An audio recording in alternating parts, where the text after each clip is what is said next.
तो दोस्तों आज की जो मूवी है वो काफ़ी ज़्यादा इंटरेस्टिंग है और गपागप से भरी हुई है, तो मूवी को कहीं से भी स्किप मत कीजिएगा। मूवी को डाउनलोड कैसे करना है ये मैं आपको थोड़ा आगे बताऊंगा, पर उससे पहले गुरु तुमने अभी तक चैनल सब्सक्राइब नहीं किया है, प्लीज़ चैनल सब्सक्राइब करो। ऐसे ही और भी ज़्यादा तगड़ी तगड़ी मूवीज़ के लिए हमारे सेकंड चैनल को सब्सक्राइब करना बिल्कुल भी ना भूलें, उसका लिंक नीचे डिस्क्रिप्शन में दिया हुआ है। इसके साथ साथ आप चाहो तो मेरे फ्रेंड के चैनल को भी सब्सक्राइब कर सकते हो, वो भी आपके लिए ऐसी ही तगड़ी तगड़ी मूवीज़ एक्सप्लेन करती है, उसके चैनल का लिंक भी नीचे डिस्क्रिप्शन में दिया हुआ है। तो मूवी स्टार्ट होती है और हमें दिखाए जाते हैं दो मैरिड कपल, इसमें से एक है जेम्स और दूसरी है सोफी। दोस्तों सोफी के बारे में इतना जान लो कि सोफी को एक मिडिल क्लास लाइफ जीना ज्यादा पसंद है, वो ज्यादा बड़ी जगहों में जाना या ज्यादा बड़े लोगों से मिलना नहीं पसंद करती है। खैर यहाँ पर हम देख पाते हैं कि ये लोग न्यूली ही इस घर में आकर शिफ्ट हुए हैं और शिफ्ट होने के तुरंत बाद ही ये लोग यहाँ पर चुम्मा चाटी करना स्टार्ट कर देते हैं। लेकिन इतने में ही जेम्स को एक कॉल आता है। जब वो कॉल पिक करता है तो उससे पता चला कि उसके फादर की डेथ हो गई है और इसके साथ साथ अब उससे बताया जाता है कि तुम्हारे फादर की डेथ हो गई है तो उनकी सारी प्रॉपर्टी, उनका बिजनेस और उनका जो कुछ भी काम वगैरह है वो सब कुछ तुम्हें ही मिल जाएगा और आगे चल के तुम्हें ही ये सब कुछ संभालना है। जिसके अगले दिन हम देख पाते हैं कि सोफी और जेम्स के फादर के घर जाते हैं। यहाँ पर उनके फादर का घर काफी ज्यादा बड़ा था क्योंकि दोस्तों वो बहुत ज्यादा अमीर थे।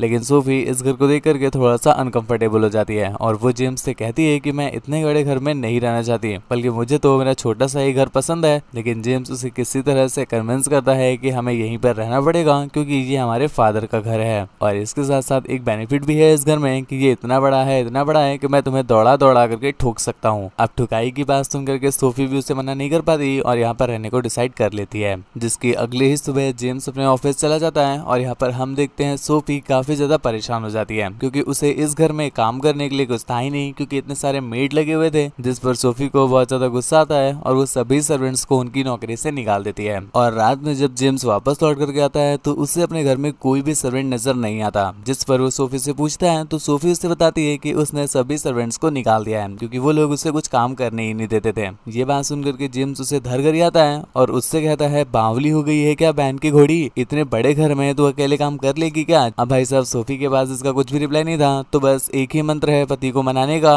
जी हाँ वही वाला, उसी मंत्र को यहाँ पर वो यूज करती है और हम देख पाते हैं जेम्स भी इसमें पिघल जाता है और कुछ देर के बाद वो उसकी झील का पानी अपने हैंडपंप से निकालने लग जाता है। जिसके अगले दिन जेम्स जब ऑफिस में होता है तो सोफी उसे कॉल करके बताती है कि अपने घर की घास काफी ज्यादा बढ़ गई है, तो जब तुम लौट के आना तो घर की घास साफ करना। जिसके बाद हम देखते हैं रात में जेम्स जब ऑफिस से थक हार के लौटता है तो सोफी उसे घास काटने भेज देती है। अब यहाँ पर जेम्स की ये सुन के फायर हो जाती है कि भाई साहब वो बंदा अभी भी थक के ऑफिस से आया है और उससे अब तुम पूरे घर की घास साफ करवा रही हो। खैर सोफी भी इस बात को नोटिस कर लेती है परंतु वो कुछ भी रिएक्ट नहीं करती। जिसके बाद हम देखते हैं ऐसे करते करते कुछ दिन और बीत जाते हैं और सोफी अब जेम्स को और भी ज्यादा परेशान करने लगी है, जिस वजह से एक दिन वो जब ये बात अपने फ्रेंड को बताता है तो उसका फ्रेंड उसे एक एड्रेस देता है एक साइंटिस्ट का और जेम्स से कहता है कि तुम इसके पास जाओ, देखना तुम्हारी सारी प्रॉब्लम्स का हल वो तुम्हें दे देगा। जिसके बाद जेम्स सोफी को लेकर के सीधा उसी साइंटिस्ट के पते पर पहुंच जाता है। यहाँ पर हम देख पाते हैं उस बंदे का नाम जूलियन है और उसने कई सारे ऐसे रोबोट बना रखे हैं जो कि एक्चुअल में बिल्कुल इंसानों जैसे दिखते हैं। इवन वो तो बोलते भी इंसानों जैसा ही हैं और सारी हरकतें बस इंसानों जैसे ही करते हैं। सोफी उन्हें देख करके काफी ज्यादा इम्प्रेस हो जाती है और डिसाइड करती है कि वो एक रोबोट जरूर लेगी। जिसके बाद हम देखते हैं वो साइंटिस्ट एक रोबोट का डेमो करके भी दिखाता है, लेकिन सोफी एक मेल रोबोट को पसंद करती है। दोस्तों इस रोबोट का नाम हेनरी है और इसे खरीद कर ये लोग घर पे भी ले आते हैं, परंतु उससे पहले डॉक्टर इन्हें कुछ चीजें समझा देता है कि हो सकता है स्टार्टिंग में ये रोबोट आपके साथ थोड़ा अच्छे से बिहेव ना कर पाए, तो ऐसे में आप टेंशन मत लेना, 2-3 दिनों में जब ये आपको अच्छे से समझ जाएगा तो आपके अकॉर्डिंग ही वर्क करेगा। सोफी को कहीं से भी देखने में ये रोबोट नहीं लगता क्योंकि उसकी हरकतें बिल्कुल ठरक से भरी हुई थी जो कि कोई इंसान ही कर सकता है। लेकिन यहाँ पर जेम्स उसे समझाते हुए कहता है कि ये एक रोबोट ही है, तुम बस बार बार सोच रही हो इंसान है इसलिए तुम्हें इंसानों जैसा दिख रहा है। इसी चलते एक दिन जब सोफी नहा करके नंगी पुंगी वापस आती है तो यहाँ पर रोबोट उसकी बॉडी के कुछ पार्ट्स को काफी अच्छे से घूर घूर कर देखने लगता है। सोफी ये देख करके थोड़ा सा डर जाती है और जल्दी से टॉवल वगैरह पहन लेती है क्योंकि उसे लग रहा था शायद ये एक इंसान है। जिसके बाद वो जेम्स से ये बात बताती भी है, परंतु जेम्स एक बार फिर से उसके माइंड को क्लियर करते हुए कहता है कि अरे बस ये एक रोबोट है, इतना मत टेंशन लो। जिसके बाद जेम्स जब घर पर वापस आता है तो सोफी एक बार फिर से उसके पीछे पड़ जाती है कि हेनरी इंसान है, पर जेम्स उसकी बात घंटा भी नहीं मानता और अगले दिन उसके साथ टेनिस बॉल खेलने चला जाता है। यहाँ पर हेनरी और जेम्स की थोड़ी बहुत बातें होती हैं और जेम्स हेनरी को पसंद करने लगता है। इसके बाद हम देखते हैं धीरे धीरे काफी दिन बीत जाते हैं। इस बीच सोफी भी हेनरी के साथ कंफर्टेबल हो जाती है और अब वो हेनरी के साथ इतना ज्यादा कंफर्टेबल हो गई थी कि हर समय बस हेनरी की ही बातें करती रहती थी और हेनरी से ज्यादा क्लोज रहती है। ये देख करके जेम्स को कहीं ना कहीं जेलसी होती है कि वो अब हेनरी को ज्यादा भाव दे रही है, बल्कि अपने पति को तो बिल्कुल नेग्लेक्ट ही कर दिया। और इसी चलते एक दिन सोफी को रात में कुछ टूटने की आवाज सुनाई देती है। जब वो बाहर आकर के चेक करती है तो उसका जो मेन डोर था वो टूटा हुआ था और देखने पर पता चला कि हेनरी सामने पूरा नंगू पुंगू होकर के लेटा हुआ है, जिसे इस तरह से नंगू पुंगू देख करके सोफी उसके पास जाती है। पूछने पर हेनरी बताता है कि वो एक सपना देख रहा था। ये देख करके सोफी को थोड़ा सा ऑकवर्ड लगता है क्योंकि रोबोट सपने वगैरह नहीं देखते हैं। जिसके अगले ही दिन हम देखते हैं वो साइंटिस्ट उनके घर आता है, जिस पर सोफी उससे बताती है कि आपका साइंटिस्ट तो बिल्कुल इंसानों जैसे बिहेव करता है। तो साइंटिस्ट ने उससे बताया कि वो बस एक छोटा सा ग्लिच हो गया था, आप उसे रखिए, देखिए आपको कहीं से भी वो इंसान नहीं लगेगा। उसी रात जेम्स बत्ती बुझा के मोमबत्ती लगा के कड़वा तेल लगा के बैठा हुआ था कि जैसे ही सोफी आएगी वो उसे वहीं पर पटक के पेल देगा, परंतु सोफी उसके खड़े तंबू पर गर्म पानी फेंक देती है,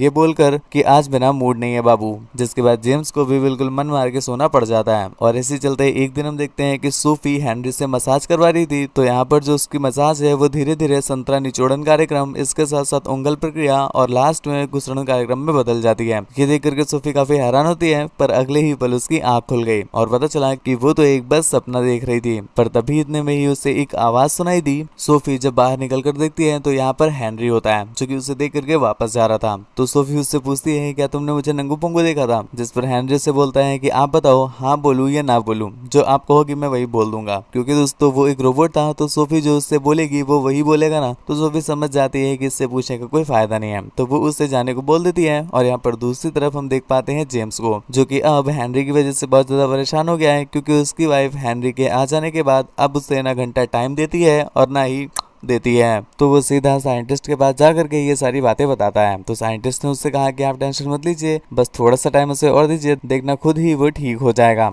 जिसके बाद जेम्स जब घर पर वापस आता है तो वो हेनरी को वार्निंग देता है कि मेरी वाइफ से तुम्हें बिल्कुल दूर रहना है, उसके साथ ज्यादा लबर लबर नहीं करना है, उसके छोटे मोटे काम कर सकते हो वो भी दूर से। ये बात हेनरी की वाइफ भी सुन लेती है, तो उसे बहुत ज्यादा गुस्सा आती है और इस वजह से जेम्स और सोफी की लड़ाई हो जाती है। इसी चलते एक दिन जेम्स जब वॉशरूम में था तो वो कम्प्लीटली नंगा पुंगा था और इतने में ही वहां पर हेनरी भी आ जाता है, जो कि पूरी तरह से नंगा पुंगा था। हेनरी उससे आकर कहता है कि प्लीज मुझे माफ कर दीजिए, जो भी मैंने अभी तक किया, अब मैं ऐसा कुछ भी नहीं करूंगा। जिस पर जेम्स भी उसे माफ कर देता है। पर इतने दिनों से जेम्स को मिली नहीं थी और उसका गपागप करने का इतना ज्यादा मूड हो जाता है, तो वो हेनरी को ही झुका करके उससे अपने टूथब्रश से मंजन कराने लगता है। इस चीज की फील लेकर उसे मजा तो बहुत आता है, पर अगले दिन जब उसकी दारू उतरती है तब जाकर उसे ध्यान आया कि उसने कितना बड़ा कांड कर दिया है। यहाँ पर हम सोफी को देख पाते हैं, जो कि हेनरी से मसाज करा रही होती है और यहाँ पर हेनरी उसकी मसाज करते करते एक बार फिर से उसे अपने मुंह से चुम्मा देने लग जाता है, जिस पर सोफी को तुरंत ही होश आ गया और वो उसे खुद से दूर कर देती है और उससे कहती है कि तुम ये सब क्या कर रहे हो। जिस पर हेनरी उससे कहता है कि मुझे अब आपसे प्यार हो गया है, जिस पर सोफी थोड़ा सा डर जाती है और उसे किसी तरह से अलग करती है। और शाम को जब जेम्स घर आता है तो यहाँ पर सोफी उसे सब कुछ बताती है। जेम्स, जो कि उसकी बात घंटा भी मानने के मूड में था नहीं, पर यहाँ पर सोफी बार बार एक ही बात बोलती है, तो कहीं ना कहीं उसकी बात में सच्चाई हो सकती है। और यही सोच करके जेम्स सीधा हेनरी के रूम में जाता है और यहाँ पर उसे सजा देने के लिए वो उसे एक पंच मारता है, परंतु इससे उसे ही उल्टा लग जाती है, जिस पर जेम्स को बहुत ज्यादा गुस्सा आया और वो उसके चार्जर को ही तोड़ देता है। और फिर हेनरी से कहता है कि रुको, तुम एक दो दिन में जब सड़ जाओगे ना तो उठा के बाहर फेंकाऊंगा। जिसके अगले दिन हेनरी सोफी के पास जाकर के अपने किए गए कामों की माफी मांगता है और उसे बता देता है कि मैंने कुछ भी गलत नहीं किया है, आप दोनों एक दूसरे को दे नहीं रहे थे, तो मैंने बस दोनों को अपनी अपनी थोड़ी थोड़ी सी दे दी है। अब ये सुनकर के सोफी का दिमाग घूम जाता है कि जेम्स भी इसकी लेता है और ये सुनकर के उसे बहुत ज्यादा गुस्सा आया, जिसके बाद वो सीधा जेम्स के पास जाती है। यहाँ पर दूसरी तरफ हम देख पाते हैं उस साइंटिस्ट को, जो कि हेनरी को रिपेयर करने आया था।